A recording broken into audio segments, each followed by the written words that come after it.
connecting to the real nerds is so easy. You can go to our website, realnerdspodcast.com. You can like us on Facebook. We have a Twitter account, @RealNerds. We also have Instagram. You can call us, 720-6nerds5. You want to email us? You can do that too, realnerds@gmail.com. Thanks for listening, and enjoy the show.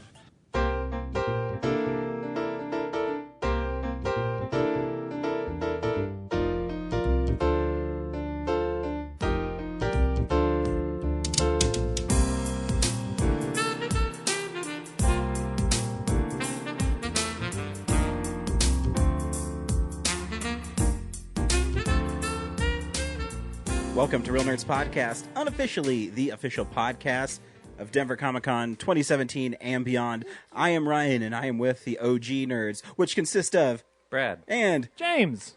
Every week on Real Nerds Podcast, we go see a new movie and we podcast our experience to the world. This week, we saw The Accountant. Stay tuned to the end of this episode. We'll review The Accountant. We also spoil it, so if you want to see the movie, and we will tell you if you see the movie, we'll play the trailer, and then you can decide for yourself if you want to listen to our spoilers or not until after you see the movie. We also talk about what's coming out on Blu-ray, movie news, what we've been watching out throughout the week. We love movies. I'm also going to, we do this Fantasy Movie League. You can download the app on iTunes, and it's basically you get $1,000. I think I've explained it before, but just in case you haven't heard us talk about it before. You get $1,000? Everybody gets $1,000. You get $1,000 of Ryan. fake money Oh. So each movie, so every week they have a new dollar amount assigned to a certain movie, and you have 8 screens, and you strategically use your $1,000 to get the most out of your 8 screens.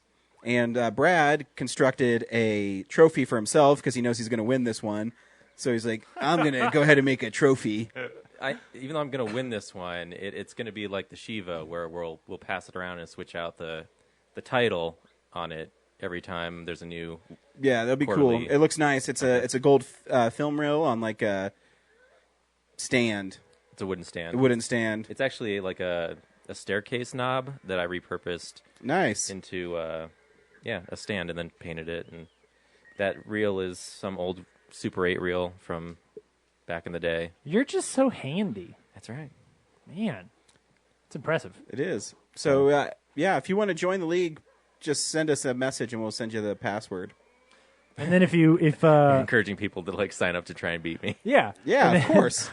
Fuck you, Brad. if you win, Brad will scrawl your name in Sharpie on the front of it. Like this week, I was like, man, so the Kevin Hart movie was like $150 less than The Accountant. So I'm like, well, if that does even $19 million, and I get 3 of those screens, it'll make more money. But then it totally underperformed, and I got fucked. Yeah. Aww. Because I'm at a point now where I have to find a way to overtake Brad.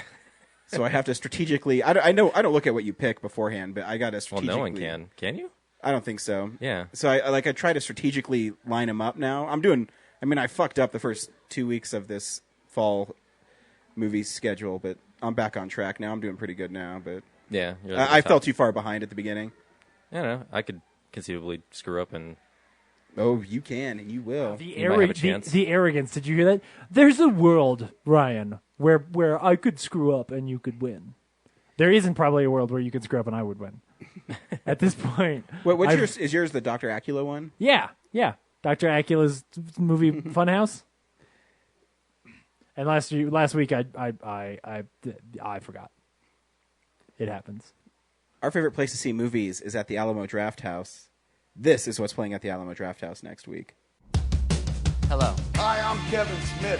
Hi, I'm Leonard Maltin. Hi, I'm Mark Hamill. Hi, I'm Elijah Wood. This is Seth Rogen. I'm Christopher Mintz-Plasse. I'm Armstar. Welcome to the Alamo Drafthouse. American Honey starts. Serenity. That was canceled. Sorry, What? James. No, it wasn't. Yeah. Was it really? No. I'm thinking of Firefly. Oh, yeah. No, because I'm going to see Serenity there this week with my folks. They're doing like a movie party thing. Also on Monday, A Life in Parts with Bryan Cranston. Cool. I think it's sold out, so good luck. Yeah. But there's he's at one of the theaters, but then you can watch him live streamed to other theaters. So I don't know if the other theaters are sold out, but probably.